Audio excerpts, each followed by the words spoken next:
Hi, everyone. This is Quinn Pettifer with the Gazette, and you are tuning into our 2021 Her Women of Achievement video interview series. This is brought to you by Farmers State Bank. They are our sponsor for Her Women of Achievement this year and many of our Her programming throughout the year. So thank you to FSB. This is a chance for us to get to know our honorees and just celebrate with them.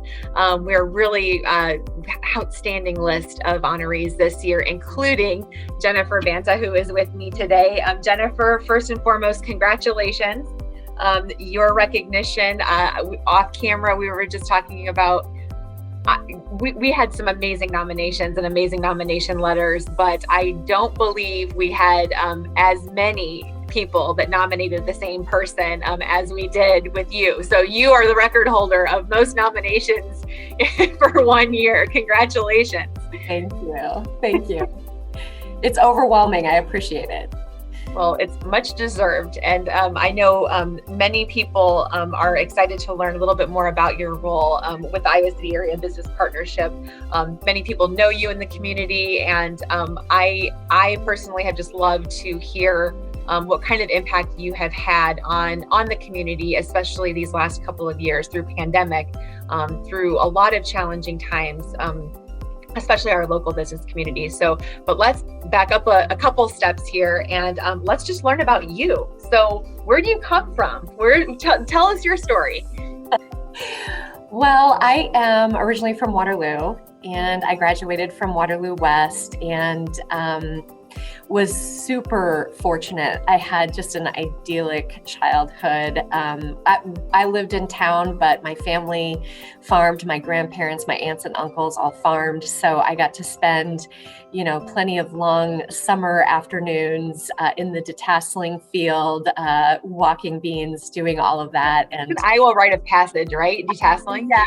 Yeah. Yeah. And just really had just the idyllic childhood with lots of family, very interconnected. I'm still very close with all of them today. So then I went to Simpson College. After Simpson College, I moved to Iowa City and really have called Iowa City my home now for 22 years. I can't believe that.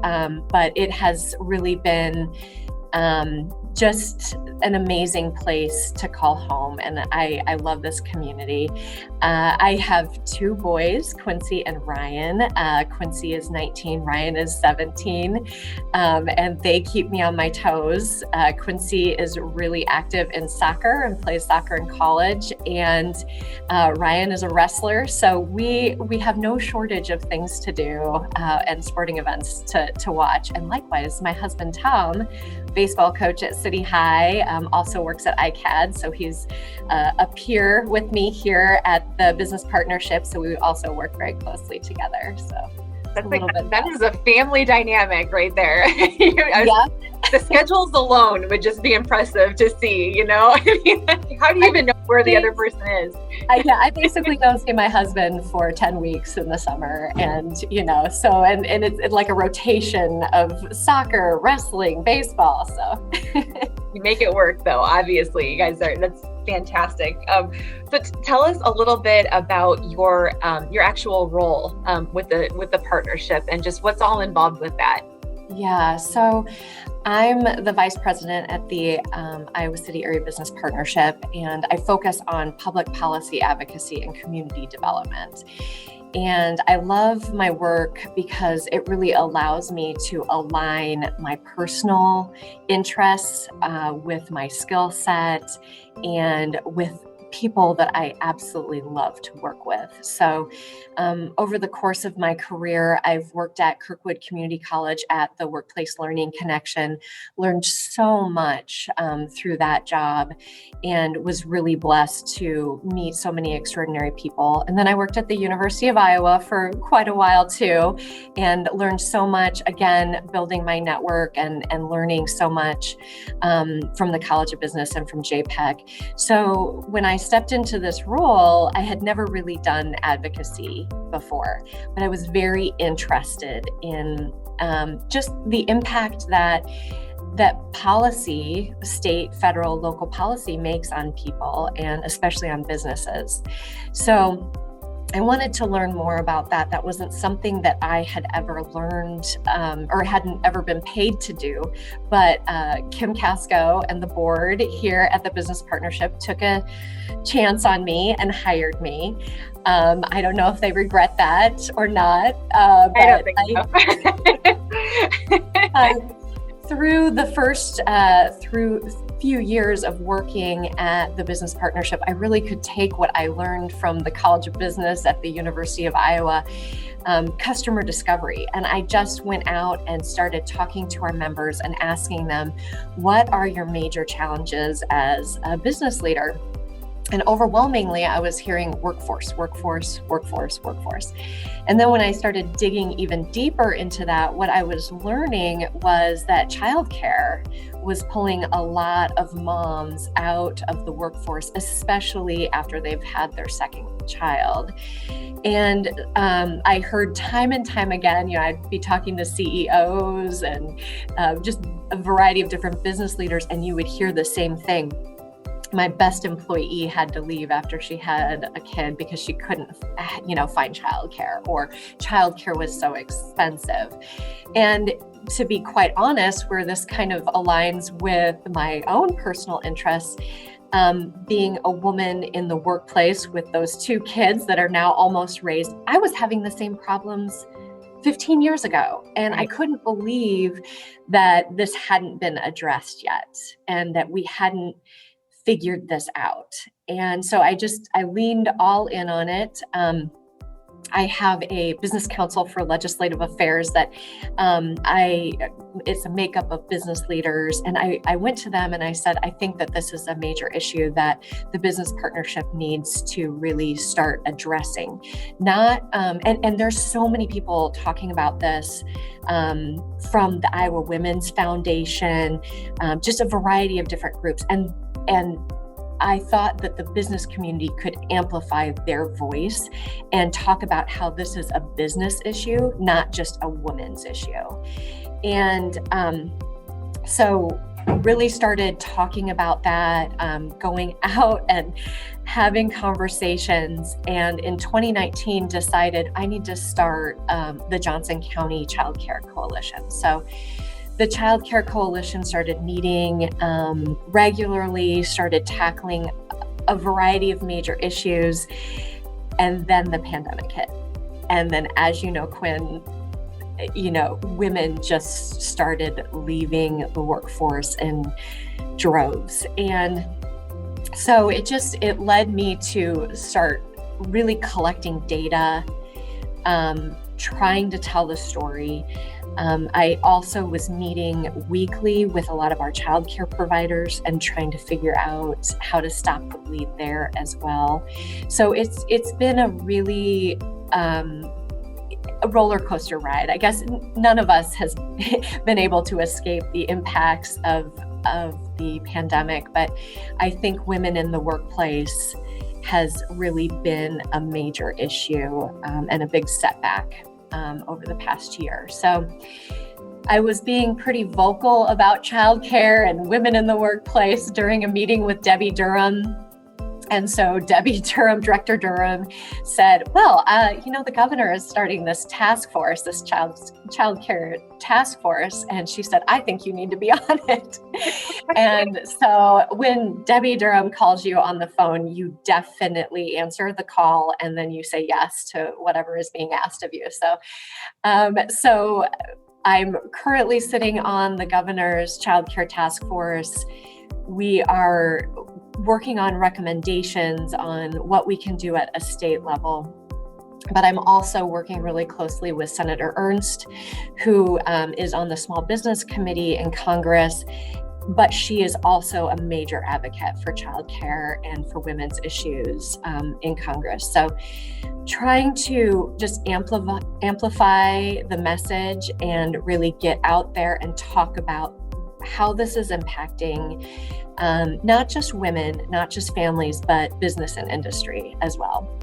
Absolutely. There is that economic case that you have done such an impressive job being able to balance that with the like what you said, the storytelling, because you know, on the flip side, there is that business case, which is eye-opening to many people, but then there are this is how we got here, you know, and these are the people, this is our workforce that's being impacted, and it is because you sat down and you listened and you really engaged with the community, which I know everybody that nominated you, obviously, but just, you know, from my perspective and working with you, Jennifer, it's been so refreshing to see just how invested you are in being there for the business community and having those conversations and taking time, balanced with the opportunities that you've been given at a state level.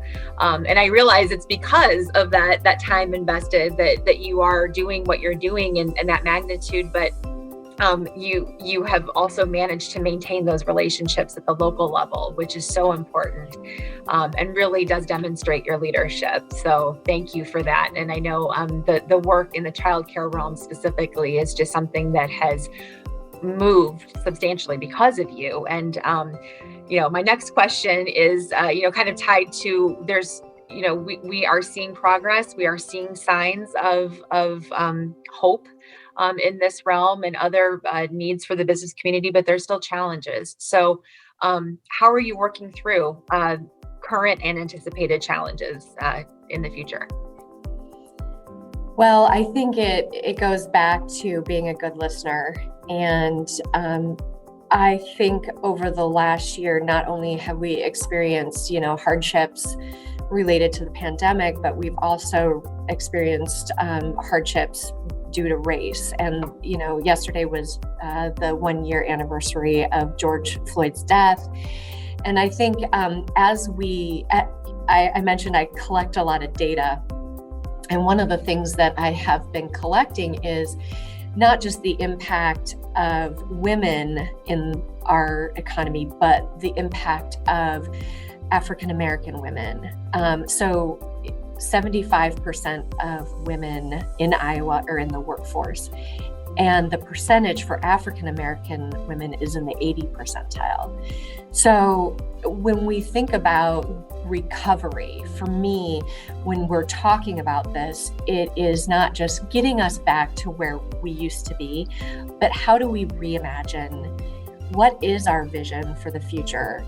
Does it include everyone? And I think, you know, just like I make a case for women in the workforce and expanding childcare and figuring out how to solve those problems, we also need to solve the problems of economic equality for all of our citizens. And so we are definitely all in with, you know, BIPOC business ownership, trying to understand how we can better serve people of color who are business owners in our community, because we need to figure out how to redistribute some of this wealth so that everybody has an opportunity to succeed and achieve. So I don't know what the future brings. Who knows? It could be another derecho. Hopefully not. I mean, there's just always things around the corner, but I think that there are some guiding principles that we have that we're not, they're just table stakes. They're non-negotiable. And for us now, I think that we have determined that, you know, fighting for women in the workplace, women of color in the workplace, making sure that our BIPOC business owners have the same opportunities for loans and, you know, business expansion that all of our members do. I think that is something that has really shifted over the past year and is now the direction we're heading in. Absolutely. Well, I am excited to just follow and engage with you and what's next for the business community, because I know we have a journey. We have a long ways to go, and yet especially Iowa City and Cedar Rapids, our regional hubs, our economic drivers have just really committed to identifying the issues and moving forward on solutions. And thank you for your leadership with that. And that's that's a big reason why we're celebrating you through Her Women of Achievement. So I do have a fun little speed round of get to know Jennifer, which I'm excited to dig into here. So if you don't mind, I'm gonna shoot some questions out here and get to know a little bit more about you. Favorite author or book? Ooh, Braving the Wilderness by Brené Brown. Although I also very often reference No Ego by Cy Wakeman. Wow, very nice. To that. Yeah. We've had a couple of people that mentioned that, and I loved following. Yes, absolutely. That's great. Best advice you've ever received? Well, this one is my mother. Everything always looks better in the morning. So that's good. Very wise woman. Yes. Who's your hero? Who inspires you? Well, I have to say a local hero, a woman that I have definitely watched over the years, starting when I met her at age 22, is Deb Duncase, Iowa Children's Museum. I still stay in connection with her. She has started a nonprofit called Open Heartland now, and she truly is. She exudes grace and wisdom, and I'm always striving to be like Deb. I often think, what would Deb do? We should all follow that. Well, and Deb is a past Her Women of Achievement honoree, so you're following in her footsteps. Yes, I hope so. I know she'll be very proud, and I'm sure she'll be honored to hear that. So yes, Deb is an amazing woman. Favorite place to eat or shop local? This is going to be a tough one for you. As soon as I started to read it, I was like, oh. Huh. It's like picking a favorite child. I don't know that you could do that. Well, okay. Favorite place to shop, Dulcinea for sure, downtown Iowa City. Favorite place to eat, Rapid Creek Cidery, hands down. Love that place. And I mean, there are so many places running through my head right now, but those are kind of the two that pop up just quickly. Excellent. But yes, they're all my favorites. we're gonna just assume the blanketed, but then there's a couple that rise to the top. So for you, so this is a curveball. This is a surprise one, but favorite ice cream. We're getting into summer months, and so my colleague was like, "We got to ask him favorite ice cream flavor." This isn't even hard for me. So I love the cherry chocolate. I can't remember. It's sometimes called black chocolate or black cherry. I don't know, but anything fruity and chocolate. Oh, that's a good combo. Absolutely. Yeah. Love it. I love ice cream too, by the way. Oh, I know. Even in winter months. I mean, I will never turn down ice cream. No, in winter you have to eat it with a warm brownie. Exactly. Well, yeah. I mean, that's just part of the deal. For sure.